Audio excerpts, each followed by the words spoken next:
శ్రీనివాస్ గారు ఒక్కొక్కటి ఉంది. మీ గుండెల మీద చేసుకొని చెప్పండి. ఇంటి నుండి బయటకు వచ్చారు కదా, భార్య బిడ్డల్ని మిస్ అవుతున్నాను, లేకపోతే నేను చేస్తుందంతా తప్పు అని ఎప్పుడూ మీకు అనిపించలేదా? భార్య అనే వ్యక్తి దగ్గర ఎప్పుడూ నిచ్చెన పోరాటమే. మాకెప్పుడు సుఖం లేదు. నాతో ఉండాలని తను అనుకోవట్లేదు కాబట్టి నేను తనతో ఉండాలని అనుకోవాల్సిన దానిలో అర్థం లేదు. ఇకపోతే పిల్లల్ని ప్రాణప్రదంగా పెంచాం, చదివించాం, నా ధర్మం నేను నిర్వర్తించాను. ఇంకో పాపకు పెళ్ళి ఉంది, అది మేమిద్దరం కలిపి నిర్ణయం తీసుకున్నాం. ఆ పెళ్ళికి సంబంధించిన ఏర్పాట్లు కూడా చేయాలని. They are on the platform నా.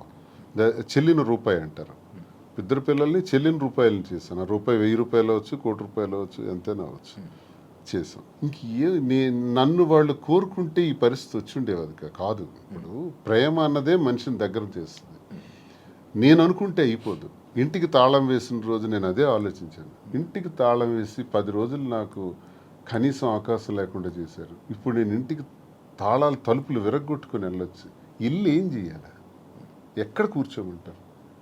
ఆత్మాభిమానం చంపుకొని ఆ ఇంట్లో ఎలా ఉండమంటారు?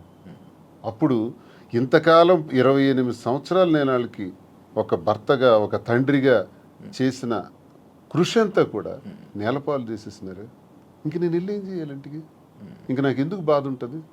గుడ్డమే చేసుకునే చెప్తాను. పిల్లల మీద ఎందుకు ఉంటుంది? మరి ఆలైనా ఆలోచించారా నా గురించి? అమ్మ ఒకటే, నాన్న ఒకటే అనుకోవాలి. ఆలోచించారా? కాదు, ఒక భార్యని అనే వర్డ్ ఏదైతే ఉందో బూతు, భార్య పిల్లల్ని అలా అందరి ముందు, మీడియా ముందు అలా అనడం కరెక్టా? ఎవరన్నారు? మీరు వాడారు కదా ఎప్పుడు?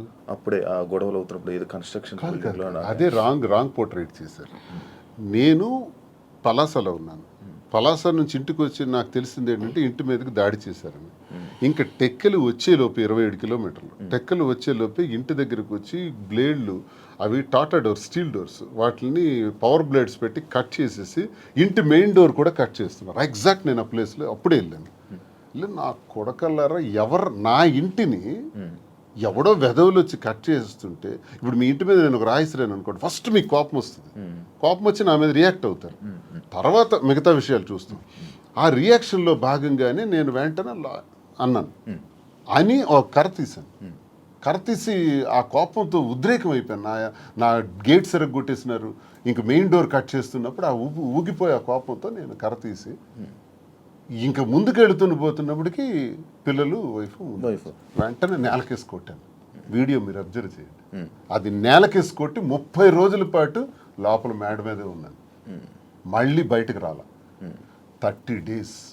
ఎందుకు నేలకేసి కొట్టాలి? ఆ వీడియోలో నేను ఆ ఎల్లని పదం వాడింది ఆ ఇంటి మీద కట్ చేయడానికి వచ్చే వాళ్ళ మీద, వీళ్ళ మీద కాదు. కానీ వాళ్ళ మీదకి నేను వెళ్తుంటే వీళ్ళు ఎదురుగా వచ్చారు. వచ్చినప్పుడు నేలకేసి కొట్టాను. నేలకేసి కొట్టింది కూడా మీరు చూడండి వీడియోలో.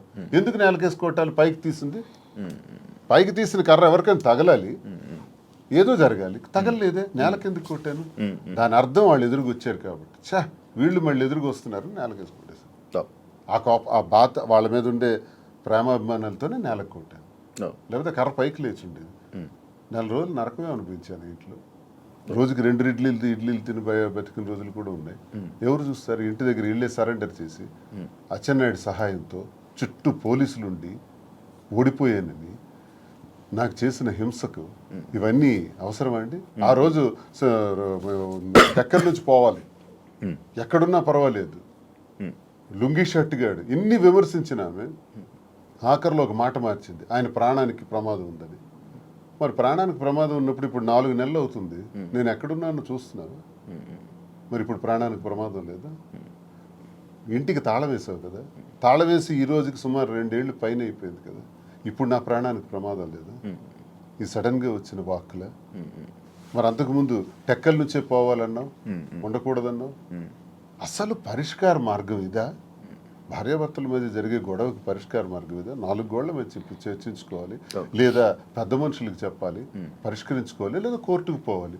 మీడియా ఏంటి? ఇంటికి రావడానికి మీడియా ఎందుకు? కార్యకర్తలు ఎందుకు?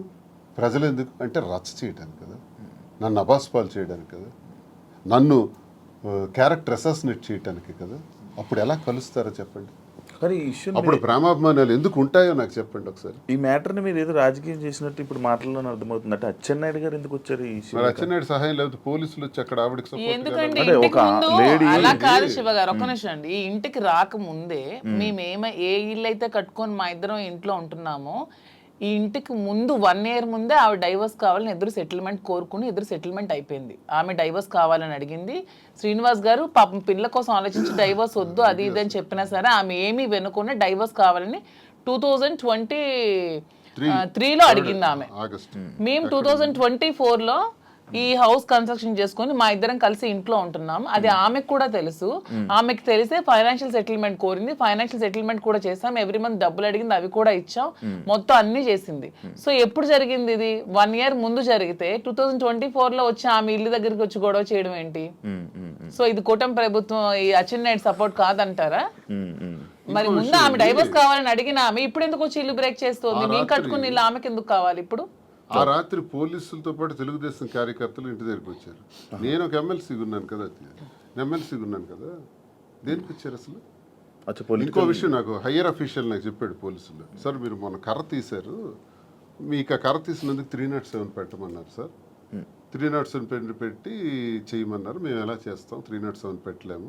307 పెట్టాలంటే వూండ్ ఉండాలి, గాయం లేదు. గాయం లేకుండా మేము 307 పెట్టలేమని చెప్పేసినాం. కానీ మీ మీద మళ్ళీ 307 పెట్టమని ప్రెజర్ ఇచ్చారు. మళ్ళీ same situation second time repeat అయితే 307 మీ మీద పెట్టక తప్పదు, మీరు జైలుకి వెళ్ళక తప్పదు.